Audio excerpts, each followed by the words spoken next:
Hey guys, today is topic number 10, and topic number 10 I'll be talking about majority versus all. So this is one thing, it sounds quite simple, however I need to express this because sometimes I notice that many times misunderstandings come because of the so-called majority and all. A bit of a percentage kind of misunderstanding, so let me make it clear in this video. So many times when we say things, we tend to accidentally refer to everything in that area. Like we say, Chinese people are greedy. Okay, this statement itself, Chinese people are greedy. You're kind of making it sound like Chinese people are all greedy because this is a statement, and a statement means that it's a fact. However, many times when we state about facts, we cannot say that it's everything. Definite things are like 1 plus 1 equals to 2, 2 times 2 equals to 4. That is something definite. However, like things like how people behave and stereotypes are not suitable to be put in a statement like my example just now, Chinese people are greedy. We must understand that not all Chinese people are greedy, which is why I want to talk about majority versus all, because this statement itself, you're talking about 100%. Chinese people are greedy, which although is a statement but is very wrongly phrased for one, and secondly it's not, and it's referring to majority, which is already making it not true. But if you say there are many Chinese people who are greedy, then it's true, because you're not referring to all. That means you're saving a portion of Chinese who are not greedy and nice in quarantine away from the many that you're referring in your sentence. And when you talk about majority, and if you talk about this world, we must understand that in sense of subjective things like behavior, morals, stereotypes, and styles, these type of things are very subjective. You cannot really refer to everybody it belongs to that category. Especially this, I have to relate it to racism, because many times when we talk about racist statements, we tend to put every single person in this category, which I feel is very, very over. Say for example, if you are Chinese, and if people say behind it Chinese people are greedy, how would you feel? You feel offended, right? Because if you know you're not greedy and people say Chinese people are greedy, that means they're including you inside. Same thing, if you talk about, black people are nasty. See, you yourself are in the wrong. Because not all black people are nasty. I have some friends who are of darker skin who are very, very nice to me. They are very kind people. So, same thing. And especially whites, Westerner whites. When you see how what am I gonna say? When they refer to Chinese people and other races, this is actually how they phrase it. They end up using statements that refer to 100% of that particular race is one dirty style. But then they must forget one thing: not all whites are righteous. You must always remember that. No matter which race or tribe or descendancy you come from, there are always people who are nice, and there's always people who are evil and dark. Just like criminals. Do you meant to say that there is one descendancy or race or tribe or nationality that doesn't have a criminal? You may argue, there's majority and minority. Yes, there is majority and there is minority, but you must always understand the background. Some races or some areas of the world will actually gain civilization actually faster than others. Just like whites. Why do whites conquer many parts of the world? Because back then they are faster in advancing themselves and gaining civilization. Whereas we Chinese people and other ethnics around the world actually are slower. They actually have to learn from the whites to actually gain this technology. And if you talk about China, China actually adopted a lot of technology from Europe and America, which is kind of this way. Don't forget, when there's one ethnic that's civilized faster, there they are actually more mature in the civilized behaviors because they already spent a longer time adopting to this civilized way, whereas the younger ethnics in the civilized way will need to use some time to adapt. And don't forget, wherever you are, there's always modernized people and there's always the conservative type. And many conservative people, they tend to have trouble adjusting to it, which which is why we cannot say that there's 100% to everything. But you can say all Chinese people have yellow skin. Yeah, this is a fact.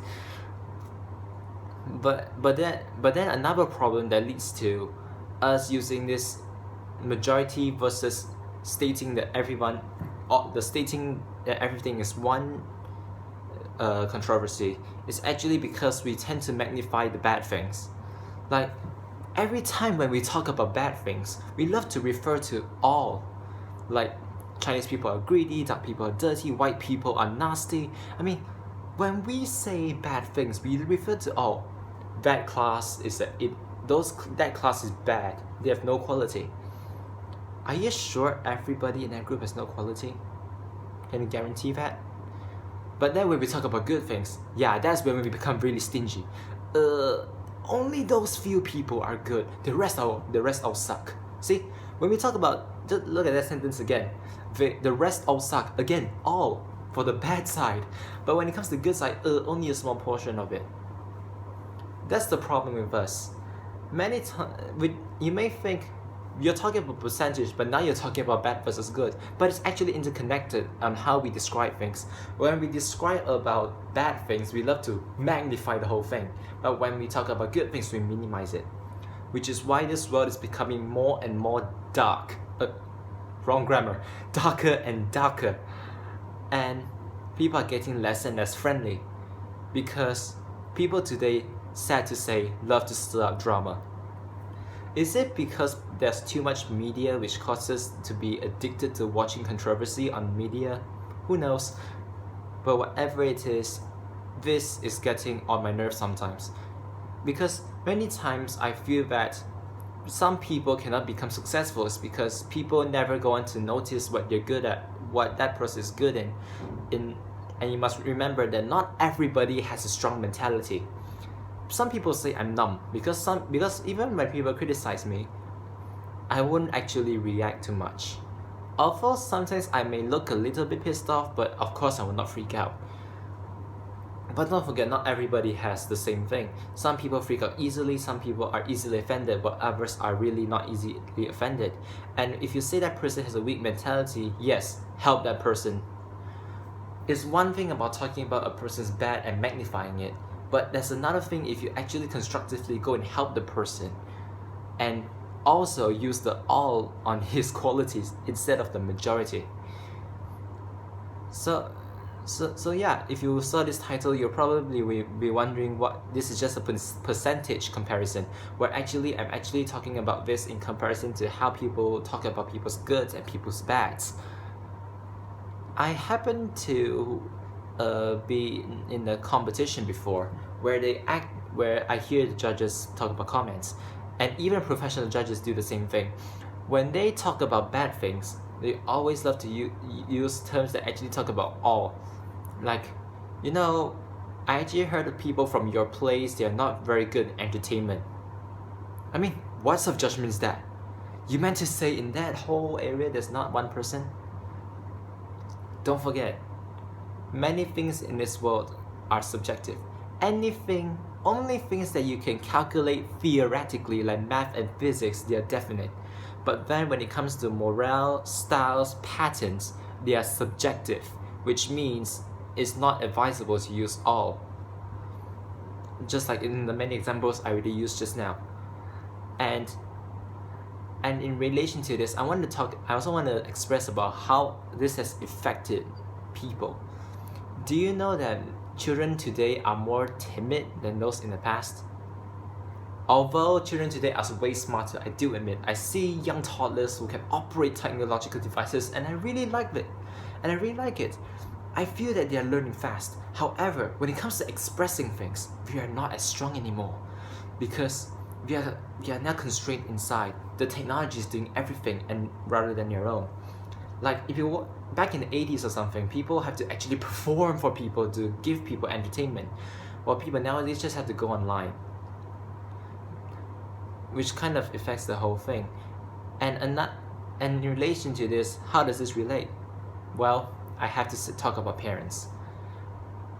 Your child is already confined to less expression practice, and yet parents today are very, very degrading sometimes. They magnify the children's bad, like what I said. They can say, you are blah, you and blah, you and blah, you are blah, all the bad things.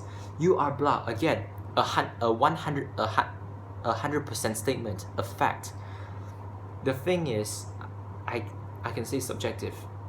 Not everybody is bad by nature. People screw up. You think I don't screw up? Everybody does. But there's no reason to make one person's mistake a fact. Other than like personal frailties, like I'm very talkative, I talk too much. But then I'm not all the time talk too much. Sometimes I'm very quiet. So again, it cannot be a all statement. It's only a majority of the time. And when children do good things, it's worse. While I was comparing 100% to 80%, when it comes to parents talking about children's goods, is a comparison between talking 100% about child's bad, magnifying to 100%, and the child's good things is minimized to 20%.